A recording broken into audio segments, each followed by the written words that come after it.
हरिद्वार में अवैध मदरसों के खिलाफ एक्शन तेज। प्रशासन ने 3 मदरसों को सील किया। आला अधिकारियों की मौजूदगी में कार्रवाई हुई है। तो हरिद्वार में अवैध मदरसों के खिलाफ एक्शन तेज। प्रशासन ने 3 मदरसों को सील किया। आला अधिकारियों की मौजूदगी में ये कार्रवाई हुई है। तो तस्वीरें आपको दिखा रहे हैं जिस तरीके से हरिद्वार में कार्रवाई। अवैध मदरसों के खिलाफ एक्शन तेज। प्रशासन ने 3 मदरसों को सील किया। सीलिंग के दौरान की तस्वीर आपको दिखा रहे हैं। आला अधिकारियों की मौजूदगी में ये कार्रवाई की गई है।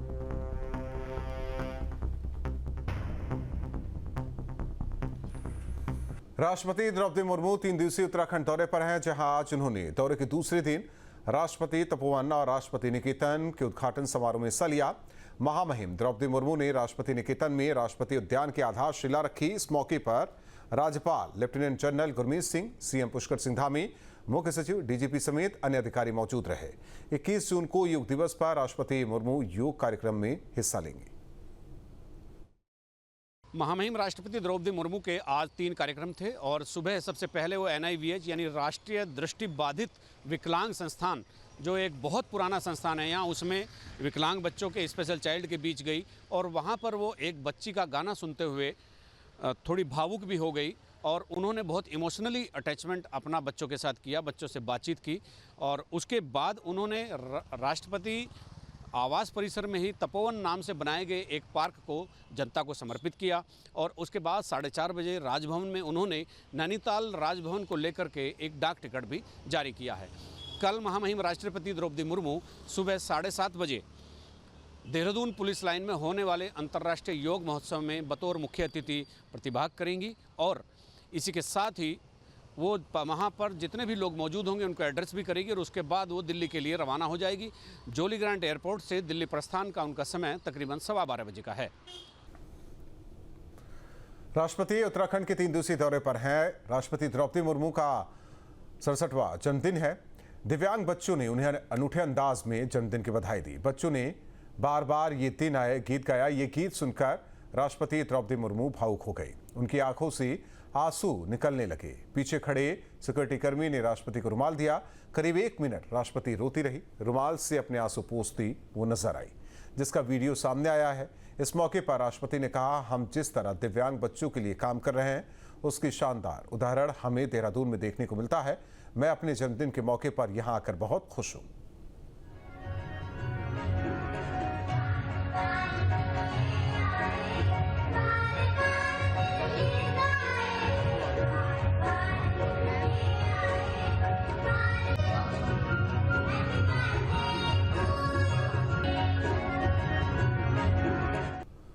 अंतर्राष्ट्रीय योग दिवस उत्तराखंड राज्य के लिहाज से बेहद खास रहने वाला है, क्योंकि योग दिवस के अवसर पर जहां एक और उत्तराखंड सरकार प्रदेश की जनता को योग नीति समर्पित करने जा रही है, तो वहीं दूसरी ओर पहली बार उत्तराखंड की ग्रीष्मकालीन राजधानी भराड़ीसैंण में अंतर्राष्ट्रीय योग दिवस पर भव्य कार्यक्रम का आयोजन किया जा रहा है।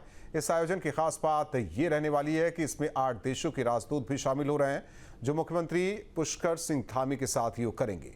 समुद्र तल से 2390 मीटर ऊंचाई पर स्थित भराड़ीसैंण में अंतर्राष्ट्रीय योग दिवस कार्यक्रम का आयोजन होगा। राष्ट्रपति द्रौपदी मुर्मू देहरादून स्थित पुलिस लाइन में आयोजित अंतर्राष्ट्रीय योग दिवस कार्यक्रम में शामिल होंगी। ऐसा पहली बार होगा जब देश के राष्ट्रपति उत्तराखंड में आयोजित होने वाले अंतर्राष्ट्रीय योग दिवस में शामिल होंगे। अंतर्राष्ट्रीय योग दिवस के मौके पर भराड़ीसैंण गैरसैंण में आयोजित होने वाले कार्यक्रम में प्रतिभाग करने के लिए 8 देशों के राजदूत, उच्चायुक्त, प्रतिनिधि भराड़ीसैंण स्थित विधानसभा परिसर पहुंचे। भराड़ीसैंण पहुंचते ही विदेशी मेहमानों ने उत्तराखंड की ग्रीष्मकालीन राजधानी गैरसैंण की प्राकृतिक सुंदरता, स्वच्छ वातावरण देख सभी अभिभूत नजर आए। उन्होंने गैरसैंण की तारीफ की। इस क्षेत्र को अद्भुत और हर रूप से समृद्ध स्थल बताया।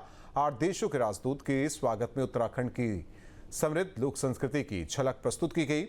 छोलिया नृत्य और पारंपरिक वाद्य यंत्रों की गूंज के साथ मेहमानों का भव्य स्वागत किया गया। इस सांस्कृतिक स्वागत से विदेशी मेहमान बेहद खुश नजर आए। उन्होंने उत्तराखंड की सांस्कृतिक विरासत की सराहना की।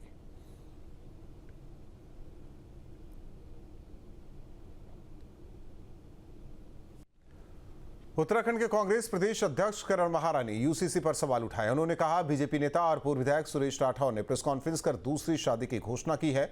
उन्होंने सवाल उठाया, कहा, आखिर यूसीसी कानून किसके लिए बना है? क्या सरकार अपने नेता पर कार्रवाई करेगी?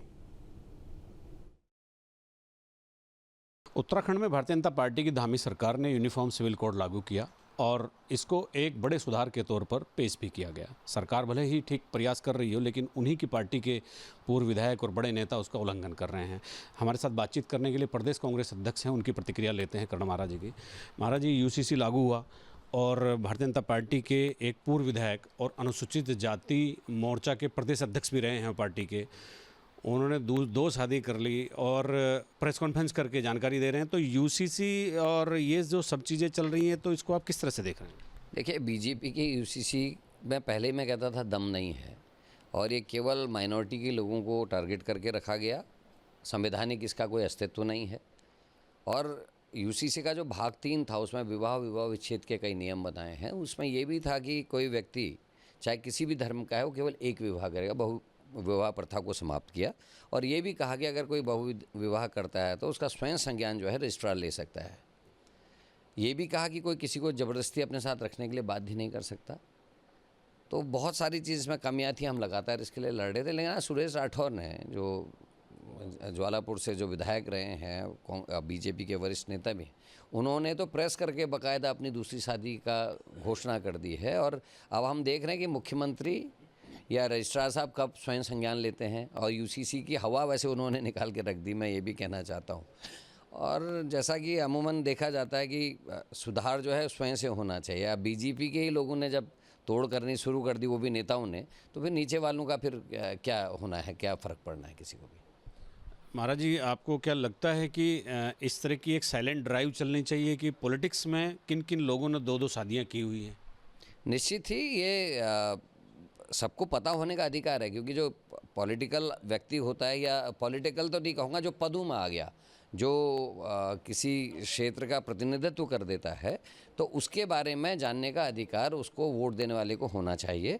और ये एक ड्राइव भी चलनी चाहिए और इसमें खुलासा होना चाहिए कहाँ कहाँ हुआ है। अगर हम यूसीसी से पीछे भी जाते हैं महाराज जी, तो हिंदू मैरिज एक्ट, उसमें बहु विवाह प्रथा पर रोक थी।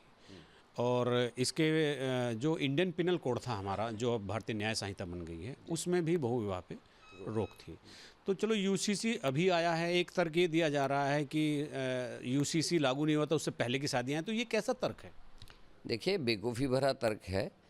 अब पहले तो दूसरा विवाह जब इंडियन पेनल कोड के तहत इलीगल है, तो पहले और बाद का तो सवाल ही नहीं उठता। भाई, पहले और बाद का तो सवाल उठेगा जब वो लीगल था। लीगल तो पहले से ही नहीं है हमारे हिंदू विवाह प्रथा में।